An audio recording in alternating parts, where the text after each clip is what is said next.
You made a promise, not to someone else, to yourself, and somewhere along the way, you stopped believing it. You told yourself you'd be further along by now. You told yourself this would be the year. You told yourself, if you're honest, that you were built for something bigger than this. And yet, here you are, wondering if those words you said, those promises you made in the dark when nobody was watching, when you were certain about who you were becoming, wondering if they were ever real at all. Here's what I need you to understand before we go any further. They were real. They still are. And what I'm about to tell you in the next few minutes is going to change the way you see every single thing you've been through. There's a tree in the Mojave Desert that spends years, pushing its roots through solid rock before a single branch ever breaks the surface. Nobody sees the struggle. Nobody witnesses the split of stone. Nobody knows a tree is even there. And then one day, seemingly out of nowhere, it rises, not because it got lucky, not because conditions suddenly got easy, but because it never stopped. You are that tree, and this video is about what happens when you finally break the surface. Stop. Before you do anything else right now, I need you to ask yourself one question. The promises you made yourself, the version of you that you swore you'd become, where is that person? Because I'll tell you where they're not. They're not in tomorrow's plan. They're not in another year of almost. They're not in the voice that keeps saying soon. They're in you right now, waiting, and the only thing standing between who you are and who you said you'd be is a decision you haven't made yet. Let's make it together. Stop right there before you scroll, before you look away. Before you tell yourself you'll watch this later, I need 30 seconds of your time, because you made a promise, not to your boss, not to your parents, not to anyone on the outside. You made a promise to yourself. In the quiet, in the dark, in those moments when you looked in the mirror and said, this is the year, this time is different, I'm going to become who I know I can be. You said it, you meant it, and then life happened, doubt crept in, and somehow, somewhere between the intention and the action, you started to drift. Here's what I want to tell you right now. That promise isn't dead, it's waiting. And what you're about to hear in the next few minutes is going to remind you exactly why you made it. Stay with me. Let me tell you about a specific kind of pain. It's not the pain of failure. Failure hurts, but it's clean. You fail, you learn, you adjust. There's a clarity to it. No, I'm talking about a different kind of pain. The pain of almost. The pain of knowing. The pain of being able to see with absolute clarity who you could be, and watching yourself live as something less. That's the pain most people carry. Not because they don't have talent, not because they don't have opportunity, not because the universe is conspiring against them, but because somewhere between who they are and who they said they'd be, there is a gap. And in that gap lives something dangerous. It's called the story you tell yourself about why you're not there yet. The timing isn't right. I'm still figuring it out. When things settle down, I'll really focus. I just need one more year. Sound familiar? Be honest with yourself for a moment, because I'm not here to judge you. I'm here because I've been you. I know what it's like to have a vision, a burning vision of who you're supposed to be. I know what it's like to feel it so clearly it almost hurts. And I know what it's like to lie in bed at night wondering why the distance between that vision and your reality feels like it's getting wider instead of narrowing. That feeling isn't weakness. Let me say that again. That feeling is not weakness. It's awareness. It means some part of you knows the truth. It means the gap is real and you can feel it. The question is, what are you doing about it? Because here's what I've observed. Most people feel the gap. Most people ache because of the gap. But most people, and this might sting, most people have made peace with the gap. They've decided unconsciously to manage the discomfort of not becoming rather than face the discomfort of becoming. Think about that. The discomfort of not becoming is familiar. It's dull, it's chronic. You've learned to function inside it. But the discomfort of becoming, that's sharp, that's immediate. That requires you to act before you're ready. That requires you to risk being wrong. That requires you to step into a version of yourself you've never been and trust that you won't fall. That is what most people run from, not failure, becoming. And so they choose a slower, quieter way to disappear. Day by day, excuse by excuse, year by year. Until one morning they wake up and the promises they made to themselves feel like something a different person said. Someone younger, someone naive, someone who didn't know better. But here's the devastating truth: you knew exactly what you were saying when you said it. You weren't being naive. You were being clear about who you are, about what you're capable of, about the life that's supposed to be yours. The question is not whether you were right to believe it. The question is, when did you stop? And more importantly, why? Here's what nobody tells you about ambition. Ambition doesn't die dramatically. It doesn't go out in flames. It suffocates slowly under the weight of small surrenders. Every time you say tomorrow when today was the answer. Every time you choose comfortable over necessary. Every time you let someone else's doubt become your internal monologue. Every time you look at where you are and decide, even for a moment, that this is probably as good as it gets. Ambition doesn't die with a bang. It dies with a sigh. And I think some part of you is terrified that you've already sighed too many times, that too much time has passed, that the window has closed, that the person you said you'd become is gone. I need you to hear me right now. They are not gone, not even close. But here's what I also need you to hear: they will not wait forever. And that's not a threat, that's just the truth. The version of you that's waiting, that's possible, has a timeline. Not because the universe is unfair, but because you have a timeline. And every single day that passes without a decision is still a decision. It's the decision to stay the same, to let one more day go by without becoming, to hand your future self a smaller version of the life they were supposed to live. Is that the choice you're making? Is it? Because right now, in this moment, you are making a choice. And I want you to make it consciously. Here's what I want to tell you that nobody else will. The gap between who you are and who you said you'd be is not a talent gap. It's not a resource gap. It's not a luck gap. It is a commitment gap. And the reason most people never close it isn't because they can't. It's because they've never truly decided. Let me explain what I mean by decided. Most people make declarations. I'm going to change. This is the year. Watch me. A declaration is a statement. A decision is an action. A decision changes your behavior before the results arrive. A decision doesn't wait for motivation. A decision doesn't require perfect circumstances. A decision doesn't pause for fear to pass. A decision says, regardless of how I feel, regardless of what I see, regardless of who believes me, I am already who I said I would be. That shift, that tiny, enormous shift, is the difference between the people who become and the people who almost become. The people who become don't have less fear. They have more commitment than fear. That's the only difference. I want you to think about the last time you were truly committed to something.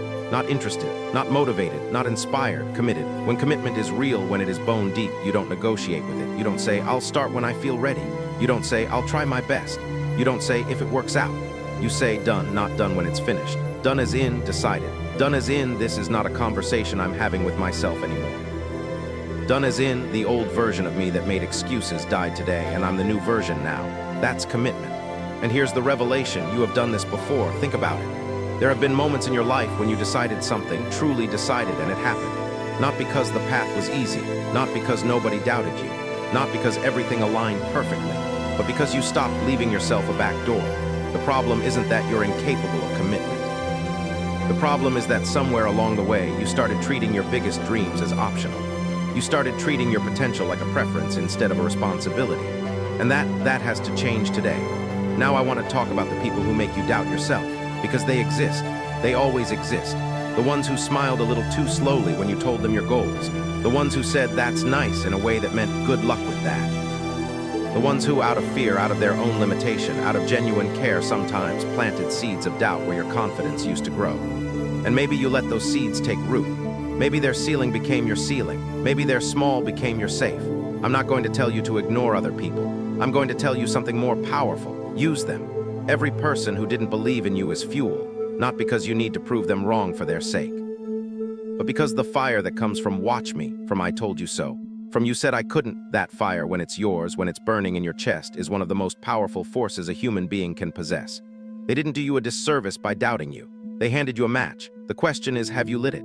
Here's the next thing I want you to understand. Becoming is not a destination. It's not a moment when you arrive and look around and say, this is it. I'm done. I became. Becoming is a practice. It is something you do every single day, in the choices that nobody sees, in the discipline you maintain when you're exhausted, in the standards you hold when it would be so much easier to let them slip. Becoming is in the small things, the 5 a.m. alarm you don't negotiate with, the meal you choose when comfort food was right there, the conversation you have even though it makes you uncomfortable, the work you put in even when the results haven't arrived yet. Especially when the results haven't arrived yet. Because here's what most people don't understand: results are not a measure of becoming. They are a lagging indicator of it. That means becoming happens first. You become the person and then the results show up, not the other way around. Most people wait for results to believe they've become something. The people who win, they decide they've become something and then they live that way until the results catch up. That's not delusion, that's identity. That's knowing that the person you're committed to being is more real than the circumstances you're currently in. That's how you close the gap. Not by trying harder, not by wanting it more, but by being it first. I need you to ask yourself something. The person you said you would become, what do they do in the morning? What do they eat? What do they read? Who do they spend time with? How do they respond when things go wrong? What do they do when nobody's watching? That person has habits. That person has standards. That person has a way of being, not just a way of wanting. Now ask yourself, how many of those habits do you have today? How many of those standards are you holding? How much of that being is showing up in your daily life? Because if there's a gap, and there almost certainly is, that is exactly where the work is. Not in some grand strategy, not in some revolutionary system, not in finding the right motivation. but in closing the distance between how the person you're becoming lives and how you're living right now. Start there, start there. Let me give you something concrete, because inspiration without direction is just emotion, and emotion without action is just entertainment. This isn't entertainment. This is a roadmap. The reason you're not yet who you said you'd be is simple. You are still negotiating with yourself. Every morning when the alarm goes off, you're negotiating. Every afternoon when the hard task appears, you're negotiating. Every evening when it's easier to scroll than to create, you're negotiating. And the moment you start negotiating with your commitment, you've already lost. Here's how you stop. You make the decision once, not every morning, not every afternoon, not when you feel like it. Once. You decide once completely with everything in you who you are becoming. And then you live that decision instead of remaking it.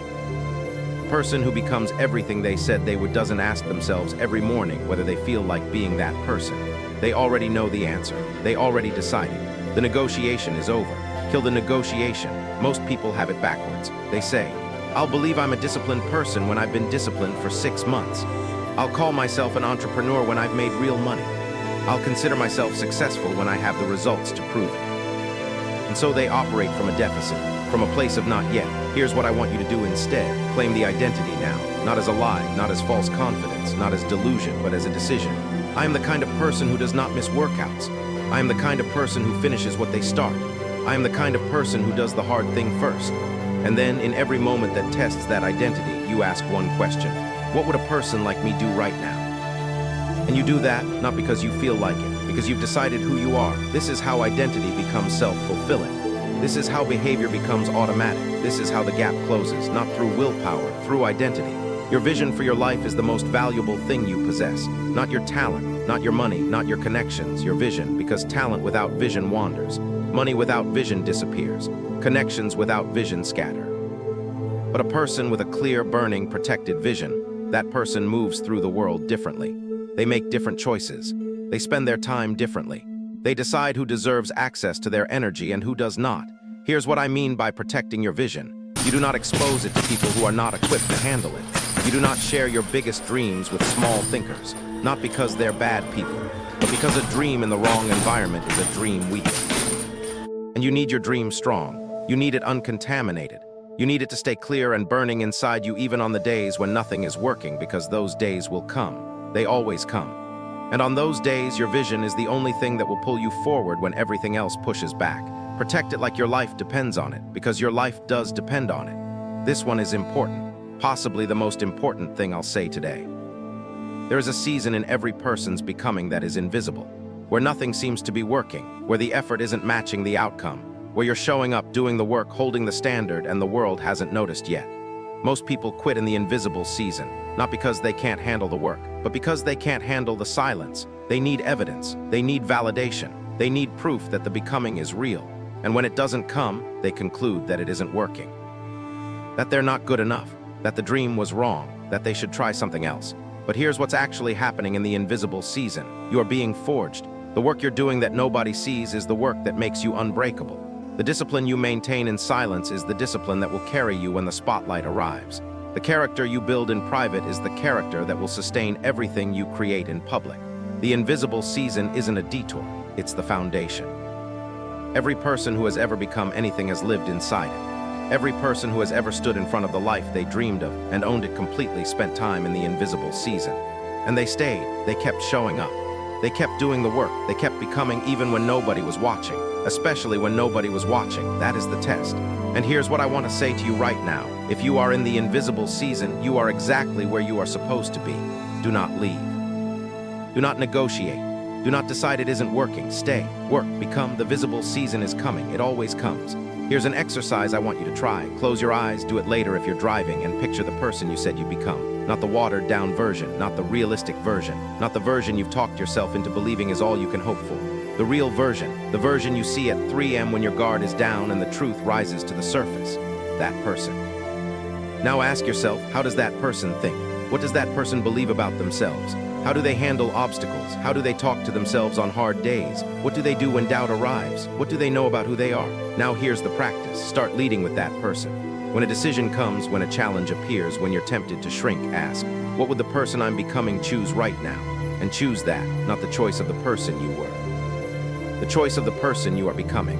This is how you collapse time. This is how you close the gap at an impossible speed, not by trying to change who you are, by insisting on who you've decided to become. One decision at a time, one moment at a time, one day at a time, until looking back becomes the most incredible feeling in the world. I want you to think about this. Right now, there are two versions of you, the version you are today and the version you said you become. And the distance between them is measured in decisions. Thousands of small decisions made daily that either close the gap or widen it. Every time you do the hard thing, gap closes. Every time you honor your commitment, gap closes. Every time you choose becoming over comfort, gap closes. And every time you don't, it widens. Not dramatically, just a little, just enough that you barely notice. Until one day you look up and the version of you that you promised yourself you'd become is so far away you can barely see it anymore. I need you to feel that, not to punish yourself, but to understand the stakes.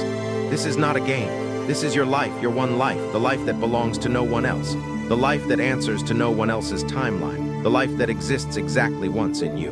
And you are standing at a crossroads right now, not metaphorically, literally. Right now, in this moment, the person you become next is being decided. Not tomorrow. Now, the decision you make in the next breath, the breath you take when this video ends, whether you put on your shoes and go, whether you close the laptop and do the work, whether you pick up the phone and make the call you've been avoiding, that decision is being made right now. And I need you to make it right. Because let me tell you something about the people who became everything they said they would. They weren't more talented.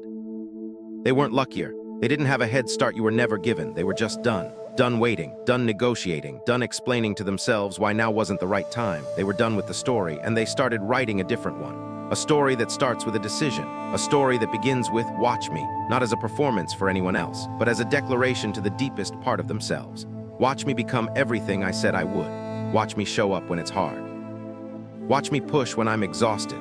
Watch me hold my standard when everything is pulling it down. Watch me believe when there's no evidence yet. Watch me become in the silence, in the dark, in the moments that don't count to anyone but me. Watch me become. You know the version of yourself that's possible. You have always known. That version has been there from the beginning, waiting in every moment of clarity, showing up in every surge of certainty. Living in the space between who you are and who you know you're supposed to be. That version is not a fantasy. That version is your blueprint, and blueprints don't become buildings by being believed in. They become buildings by being built, brick by brick, day by day, decision by decision. The building of you is happening with or without your full participation. The only question is what kind of building it's going to be. Are you building what you said you'd build, or are you watching someone else's blueprint take shape? Decide. I'll tell you what happens when you actually commit. When you stop performing commitment and start living it. Something shifts, not overnight, not dramatically, but something shifts. The excuses start to feel too heavy to carry. The old stories start to lose their power. The things that used to derail you start to feel like choices instead of inevitabilities. And you start to feel something you haven't felt in a long time. Momentum. Quiet at first, almost imperceptible, but real. And you realize this is what it feels like to become. This is what it feels like to close the gap. This is what it feels like to be the person you said you'd be in the small moments before the big ones arrive, in the work nobody sees, in the discipline that shapes everything. And then one day, and this day will come, you'll look back. You'll look at the distance you've covered, at the person you were when you made that promise. And you'll understand something with a clarity that takes your breath away. You were always capable of this. The potential was always there. The strength was always inside you. The vision was always real. You just had to decide finally, completely, no more negotiating, decide to become it. I want to say something directly to you, not to the general audience, not to the concept of someone watching a screen. To you, the person who made a promise and then doubted themselves. The person who has more capability than they've dared to show. The person who knows that there is more. I believe in what's possible for you, not because I don't know you, but because I know this: no one aches for a life they're incapable of living. You don't feel the gap because you're too small for the vision. You feel the gap because you are exactly the size of it. You were made for this becoming, not the easy version, not the comfortable version, not the version that doesn't require everything you have. This becoming, the one that requires you to show up every single day and choose to be the person you said you would be. That's the invitation. It's always been the invitation. Are you going to accept it? Here's what you're going to do now. You're going to take one step, not the whole journey, not the perfect plan. One step, in the direction of the person you said you'd become. And then tomorrow, you're going to take another. And on the days when you don't want to, you're going to remember this moment. You're going to remember that you made a promise, that the promise is still real, that the person you're becoming is still waiting for you to arrive. And you are going to move. Because you are not the story you told yourself when you were afraid. You are not the doubt. You are not the delay. You are not the years you waited or the time you feel you've lost. You are the decision you make right now. That's who you are. And the decision is simple. Watch me. Watch me become everything I said I would. Watch me do the work nobody sees. Watch me hold my standard when everything is trying to lower it. Watch me show up in the dark, in the silence, in the invisible season, and come out the other side exactly who I said I'd be. That person is you, not someday. Now, go.